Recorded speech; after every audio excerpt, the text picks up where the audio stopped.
Марат ұлым, мен университетте көп жыл болды істедім дегенде. Міне енді айтатын болсам, міне мынау университеттің арқасы, міне біздің қазір кезімізде де айлығымыз өсіп жатыр. Міне осы рахметімді айтамын ол кісіге. Міне 2 жыл болды айлық өсіп жатқанына. Енді басқа жағына келсек, бәрі жақсы дегенде айтады ғой. Бұл кісіге енді рахметімді айтамыз.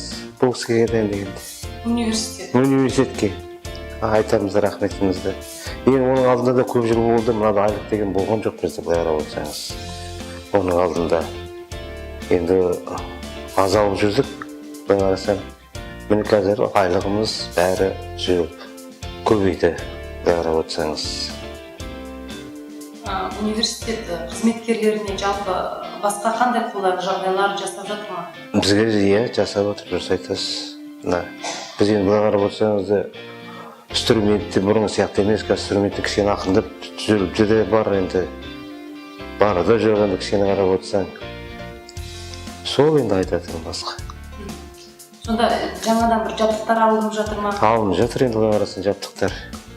Енді былай қарасын бізге киімді әбіш етеді енді бірдемесі болатын шығар енді былай келіп жатсаңыз енді. Сол енді. Жалпы бір келіп киім айтып отырсыз ғой? Бір жұмыс киімі. Біз енді оның алдында неше жыл болды болмады ғой бізге енді былай қарап отырсаңыз. Енді мынау кісілер әбіш етеді болады деп отыр ғой былай қарасаңыз. Қараймыз енді. Университетте сонда неше жыл болды істегеніңіз? Енді былай айтсаңыз көп жыл болды мен университетке істеген. Мен өзім университетке рахметімді айтамын осы жерде. Бұйырса ғана жанымда напарник салса пенсияға кетейін деп отырмын осы жерден. Соған жеткізсе деп тәуба дейміз ғой, қазақ айтады ғой осы жерде.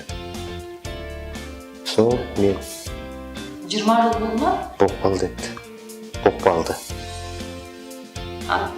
Зейнеттік жасқа қанша жыл болды? Енді зейнеттік жасыма 8 жыл болды. Осы 8 жылдың бәрін сіз университетте қабырғасында жұмыс істеп шығып пенсияға шықсақ, бізге соған тәуба дейміз. Соған жеткізсің енді дейміз ғой.